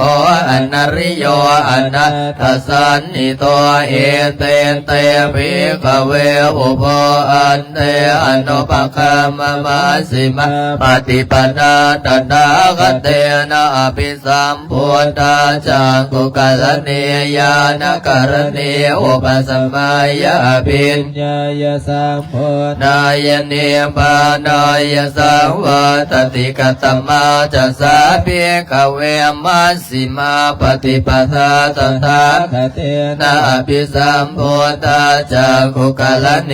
ยานกรเนอุปสัมมายาปิญญายสัมพุทธายเนปานายสังวัตติอายเมวะอริโยอันดังกิโกภะโคสัยย ทิฏฐังสัมมาทิฏฐิสัมมาสังกัปปะสัมมาวาจาสัมมากัมมันโตสัมมาอาชีวะสัมมาวายามโมสัมมาสติสัมมานิอายังโคสาภิกเวมัสสิมาปฏิปทาตถาคเตนะอภิสัมพุทธาจักขุกัลเนยานกรณีอุปสมัยอภิญญายสัมโพนายเนปานายสังวันตติดังโคปนะภิกเวทุกขังอริยสัจจังสาติปิโดขังสลังปิโดขามารณะปิโดขังโสกปริเทวโดขโทมนาสุปายาสาปิโดขาปิเยหิสัมปโยโคโดโคปิเยหิวิปโยโคโดโคยามปิสังนลปฏิตัมปิโดขังสังกิเตนะปัจจุปัฏฐานังขันธาโดขาอิดังโคปนะภิกเวโดกสมุทัยโยอริยสัจจังญายังตันนาโปโนภวิกานันดิราสสหกตตันตรัมทินันดินิสยทิดังกามตันนาภวตันนาวิภวตันนาอิดังโคปนะภิกเวโดกนิโรโธอริยสัจจังโยตัสสะเยวตันนายะเสสวิราคนิโรโธจาโคปฏินิสังโคโมติอนรโยอิดังโคปนะภิกเวโดกนิโรนคามิเนปฏิปทาอริยสัจจังอายเมวะอริโยอัตถังกิโกมาโคเสยทินดังสัมมาทิฏฐิสัมมาสังกัปปะสัมมาวาจาสัมมากัมมันโตสัมมาอาชีวะสัมมาวายามโมสัมมาสติสัมมาสมาธิดังดวงขังอริยสัจจันติเมภิกขเวบุเพอนันโนสุเตสุธัมเมสุจักขุงอุตปาทิญาณังอุตปาทิปัญญาอุตปาทิวิชาอุตปาทิอาโรโกอุตปาทิตังโกปนิดังดวงขังอริยสัจจังปริญญายันติเมภิกขเวบุเพอนันโนสุเตสุธัมเมสุจักขุงอุตปาทิญาณังอุตปาทิปัญญาอุตปาทิวิชาอุตปาทิอาโรโกอุตปาทิตังโกปนิดังดวงขังอริยสัจจังป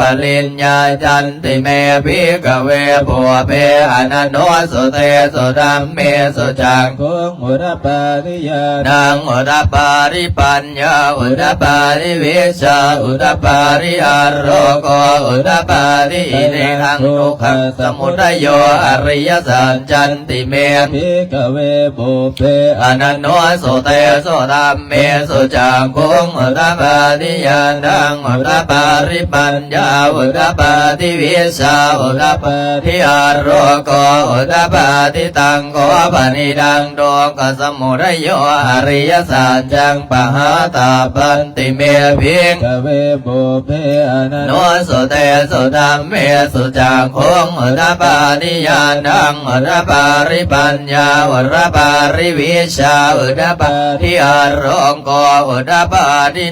ขอปณิดังดวงกสมุทัยโยอริยสัจจังปะหีนันติเมภิกขเวปุเพอนันโนสุเตสุธัมเมสุจักขุงอุตปาทิญาณังอุตปาทิปัญญาอุตปาทิวิชาอุตปาทิอาโรโกอุตปาทิอิดังดวงกนิโรธโธอริยสัจจันติเมภิกขเวปุเพอนันโนสุเตสุธัมเมสุจักขุงอุตปาทิญาณังอุตปาทิปัญญาอุตปาทิวิชาอุตปาทิอาโรโกอุตปาทิตังโกปนิดังโดกนิโรธโธอริยสัจจังสัจจิกาตาพันติเมภิกขเวปุเพอนันโนสุเตสุธัมเมสุจักขุงอุตปาทิญาณังอุตปาทิปัญญาอุตปาทิวิชาอุตปาทิอาโรโกอุตปา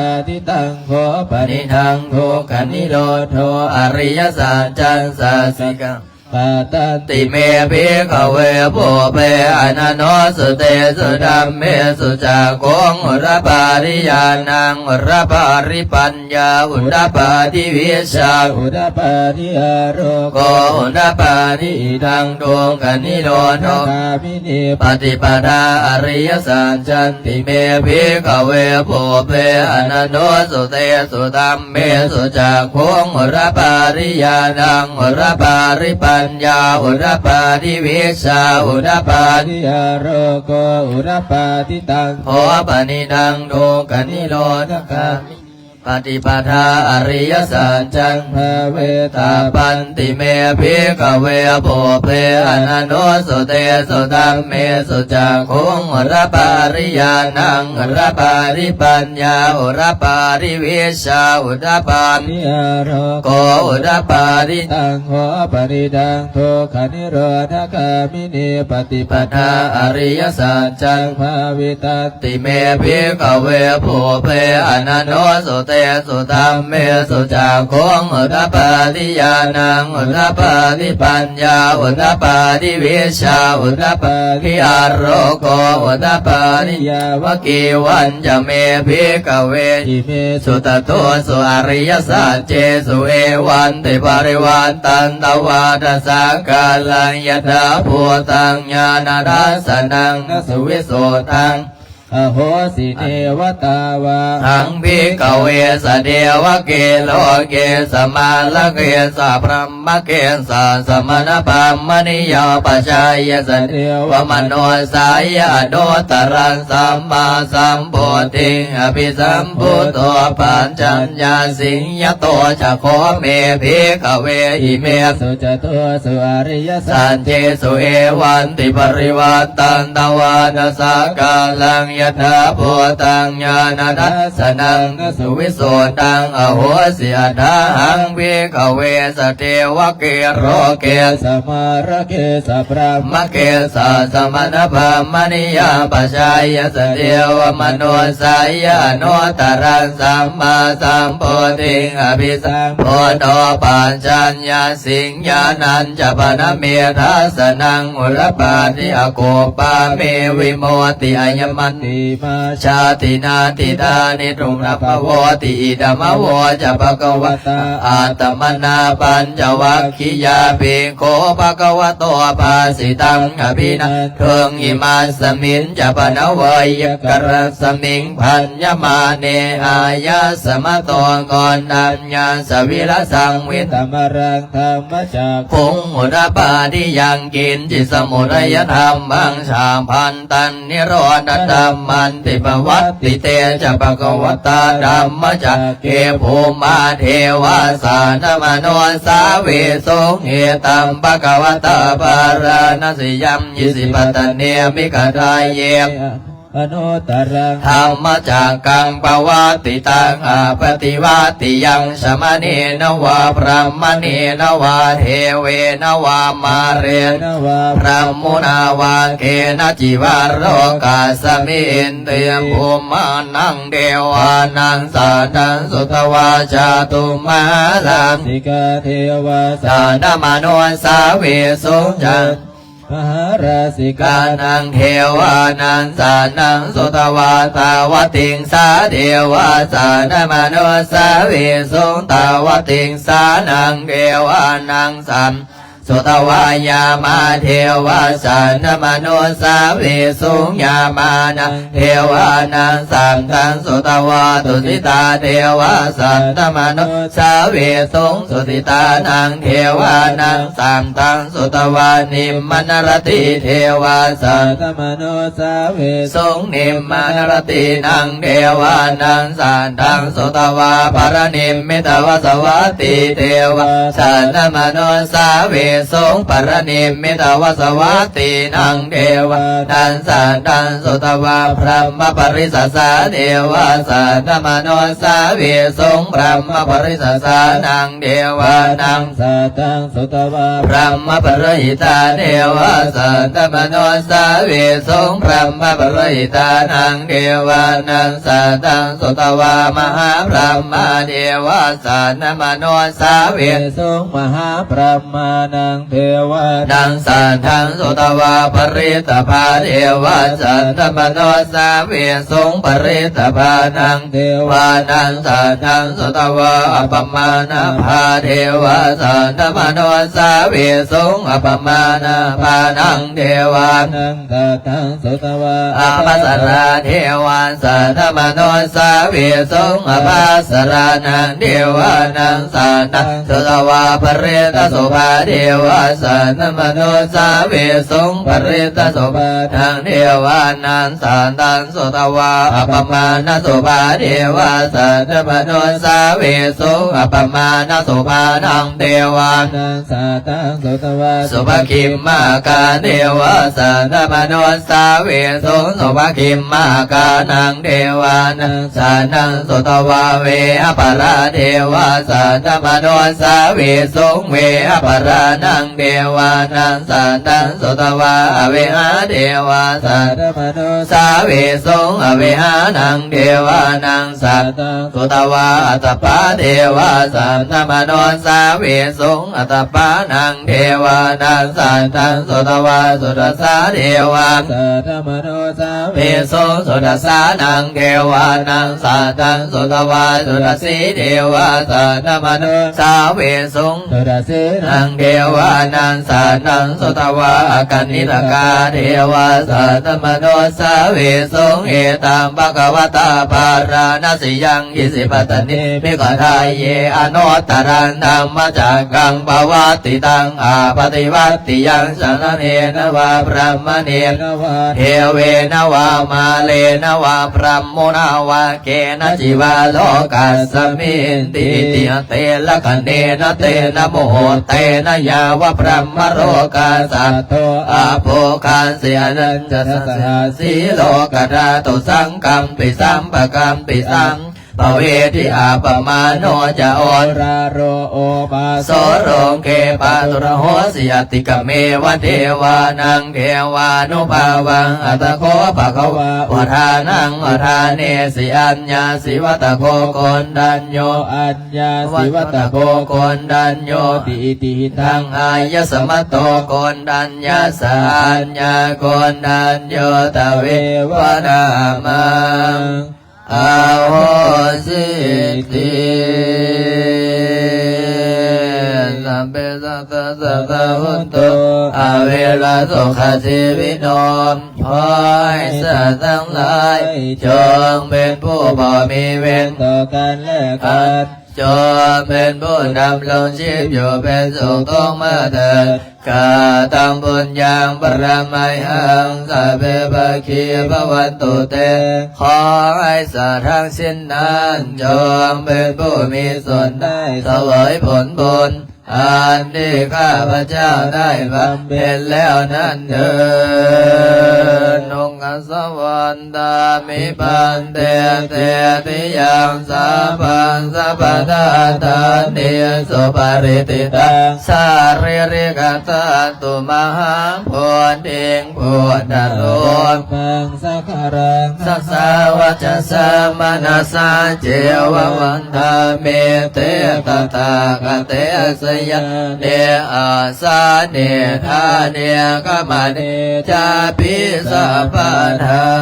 วกสวรรณามิบันเตสาพังอภรทังกมารเมพันเตมยังกตังบุญยังสามินา อนุโมติตา พังสามินากตามบุญยังมายังตตาปันสาธุสาธุสาธุอนุโมทามิวันตามิปันเตกายังกัมมังวจิกัมมังมโนตัมมังสัพพะปะปังพุทธังอโหสิกายกัมมังวจิ กัมมังมโน กัมมังสัพพะปะปังธัมมังอโหสิกายกัมมังวจิกัมมังมโนกัมมังสัพพะปะปังสังฆังอโหสิกายกัมมังวจิกัมมังมโนกัมมังสัพพะปังปังปิดามันดาโหสิกายกัมมังวจิกัมมังมโนกัมมังสัพพะปะปังปะปุปัสสะจายัง โห โหสิ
สงฆ์พ่อแม่ครูบาอาจารย์ลูกจัวลูกเนรพร้อมกัน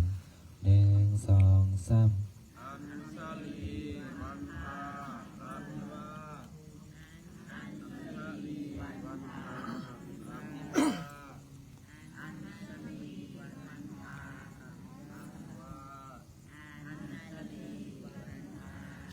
ลำดับต่อไปพากันเตรียมน้ำยาตั้งใจให้พรจากพระเดชพระคุณพระอาจารย์ดินสุจิตโต สัพพิติโยเมวะจันโตสัพพะโลกเมนะจันโตมาเตภวันวันตะลายโยสุขิติกายโยขภาวะอภิวาทนาสิลิสานิจังมุตตะปัญจานิโนจัตตารโอธัมมาวันตันติอายุวันโนสุขังภะลังญาตินามีนาปุญญกรรมนาโอปัจจยคุณโอตระจริโยปการะจมาตาปิตาจยตากปิยมามาสุริโยจันติมาลาสะโกนาวันตานารปิจาภมมาลาจาอินทาจตุโรกปาราจาเทวตายโมมิตัง มโนสัจจมาสัตต เวลิกาปิจาสัพเพสัตตาสุขิโอนโตปัญญานิภกตานิเมสุขันจติติตันเตนตุเกปัมบะเปดาวมาตังอิมินาปัญญากรรมนาอิมินาโอติเสนาจักขิปะอัสสะเปเจวะตันโนปารานาเสดานังเยจันตาเยอินาธัมมายาวานิปานาโตมามัง นาสันโตสัพ ภาราเยวายาสัสสะโตภเวภเวโอโสเสตันสติปัญญาสัลลิโกวริยมินามาระระพันโตโนกัสสังกตุนจาวริยโสเมโพนาดิปวารโรนาโตธัมโมนาโตวารโรตัมโมนาโตปัจเจกโพโตจัสสังโฆนาโตตารโมามันเตสุตัมมาโนภเวนามาโรกัสสารพันโตมาตุกปตา จานิตุกปายาปตะ จานิปายโสกปตาจันนิโสกหุนโตสัพเพปิปานิโนเอตาวาตาจาเมสัมปะตังตุญญาสัมปะทังสัพเพเทวะอนุโมรันตุเมตังกัลลุนะโมตตะอุเบกขาสัพเพสัตตาสุขิตาวันโตสัพเพสัตตาวราวันโต สัพเพสัต ตาปยาปัจจาวันโตสัพเพสัตตานิกาวันโตสัพเพสัตตาสุขีอนันตปริยารันโตสุขีสุขีสาธุได้อุทิศบุญกุศลให้เจ้ากรรมนายเวรเทพไทยเทวาพ่อผู้แม่ย่าเจ้ากรรมนายเวรแล้ววันนี้อุทิศบุญกุศลให้เจ้าทินเจ้าทานบทสวดกรณีไอเทวดามื้อนี้วันศิลเนาะ